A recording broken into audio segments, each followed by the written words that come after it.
मीरपुर नाम के शहर में तेजस अपनी पत्नी नीरू के साथ रहता था।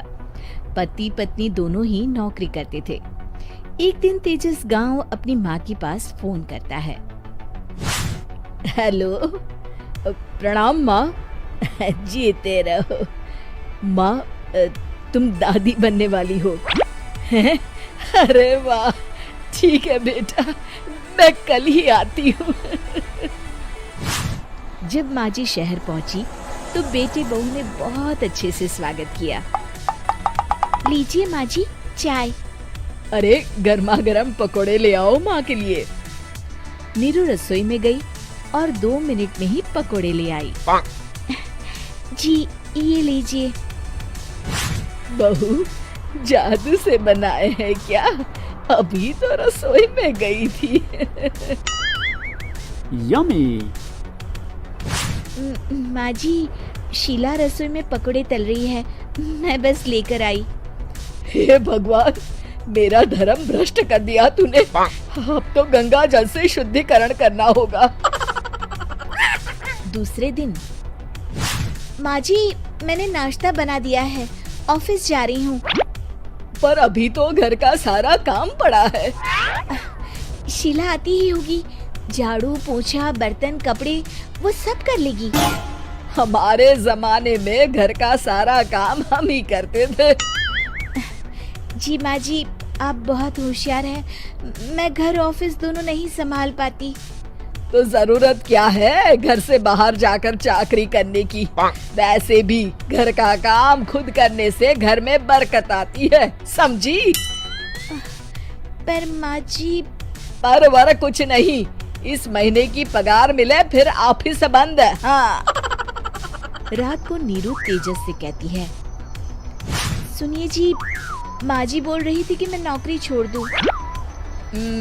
वैसे ठीक ही तो है, अभी तुम्हें आराम की जरूरत है। फिर भी आराम कहाँ, शीला को छुड़ाने के लिए बोल रही थी। तो अब 24 घंटे में इतना काम तो कर ही सकती हो। पर जॉब पसंद है मुझे, घर पर मन नहीं लगेगा। अगले दिन जब दोनों ऑफिस के लिए निकल रहे थे, मेरी तो कोई कीमत ही नहीं है इस घर में। माँ जी, आजकल महंगाई बहुत है, रहन सहन भी बदल गया है, दोनों नौकरी करते हैं तभी ठीक रहता है। अच्छा, तू कहना क्या चाहती है? मेरा बेटा तुझे बिठा के खिला नहीं सकता? तू ही इस घर का खर्च चला रही है, हैं? नहीं माँ जी, मेरा वो मतलब नहीं था। मतलब खूब समझती हूँ, ये बाल धूप में सफेद नहीं किए मैंने। हाँ। अब तो ये रोज का काम हो गया था। तेजस भी रोज की झिकझिक से परेशान हो गया था। एक दिन उसने कहा, नीरू, वैसे भी तुम्हें मैटरनिटी लीव मिलने वाली है, तो अभी से ही छुट्टी ले लो। पर क्या, मेरी सैलरी अच्छी खासी है। आखिर नीरू ने रिजाइन कर दिया। जब बच्चा हुआ तो घर में सब बहुत खुश हुए। कुछ दिनों बाद तेजस फाइल देख रहा था। क्या हुआ तेजस, कुछ परेशान लग रहे हो? अब हाँ, वो हमारी जितनी सेविंग्स थी वो तो हॉस्पिटल में और छठी के फंक्शन में खत्म हो गई है नीरू। और अभी वैसे मंदी चल रही है तो मैं बोल रही थी कल मुन्ना को हेपेटाइटिस का टीका लगवाना है। नीरू, क्या पोस्टपोन नहीं कर सकते? नहीं जी, बिल्कुल नहीं।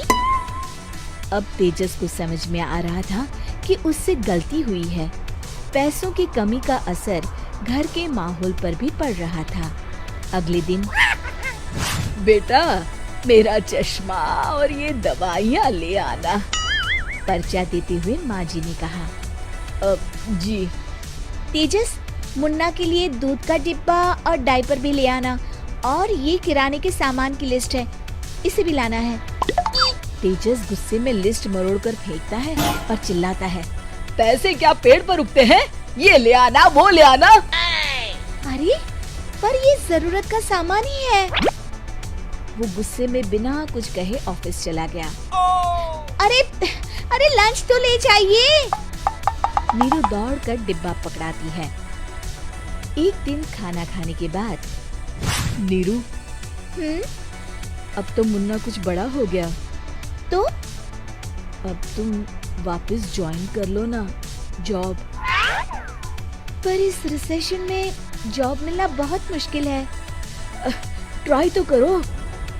फिर मुन्ना?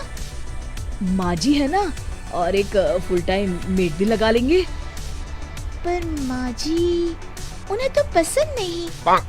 तभी माँ जी वहाँ आ जाती है और प्यार से नीरू के सर पर हाथ फेरते हुए बोलती है, अब मेरी समझ में आ गया बहू, पहले के और अब के समय में अंतर है। तुम काम शुरू करो, मुन्ना की जिम्मेदारी मेरी। मेरी प्यारी माँ जी। ये कहकर नीरू उनके गले लग गई। शिक्षा, परिवर्तन संसार का नियम है, हमें भी समय के साथ चलना चाहिए। उम्मीद है कि आपको हमारी ये कहानी पसंद आई होगी। कृपया हमारे चैनल को सब्सक्राइब करें और सभी अपडेट्स के लिए बेल आइकन जरूर क्लिक करें। और हाँ, वीडियो लाइक और